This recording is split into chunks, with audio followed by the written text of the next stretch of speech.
கர்த்தருக்கு ஸ்தோத்திரம். இன்றைய வசனம் உபாகமம் 4:29. உன் முழு இருதயத்தோடும் உன் முழு ஆத்மாவோடும் அவரை தேடும்போது அவரை கண்டடைவாய். உபாகமம் 4:29.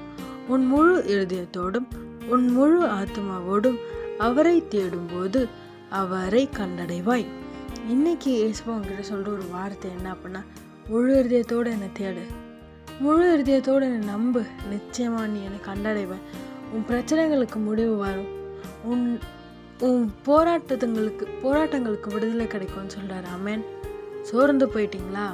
நம்பி உங்கள் இருதயம் சோர்ந்து போயிடுச்சா? இன்னும் எவ்வளோ நாள் நம்பிக்கை அற்ற நிலையில் இருக்கீங்களா? இயேசு சொல்றார், சோர்ந்து போகாத, நம்பு, முழு இருதயத்தோடு என்னை தேடு, முழுமையாக என்னை நம்பு, ஆத்மாவோடு என்னை நம்பு, நிச்சயமாக நீ என்னை கண்டடைவ. உன்னோட சூழ்நிலைகள் மாறும், உன் போராட்டங்கள் மாறும், உன்னை நான் ஆசீர்வாதத்தை சாட்சியாக நிறுத்துவேன்னு சொல்கிறார். ஆமென். அதுவும் சாதாரண ஆசீர்வாதம் இல்லை, ரெட்டிப்பான ஆசீர்வாதங்களை உங்களுக்கு தருவார். யோபுக்கும் பல போராட்டங்கள், பல பிரச்சனைகள் இருந்தது. ஆனால் யோபு கர்த்தர் மேல நம்பிக்கையாக இருந்தார்.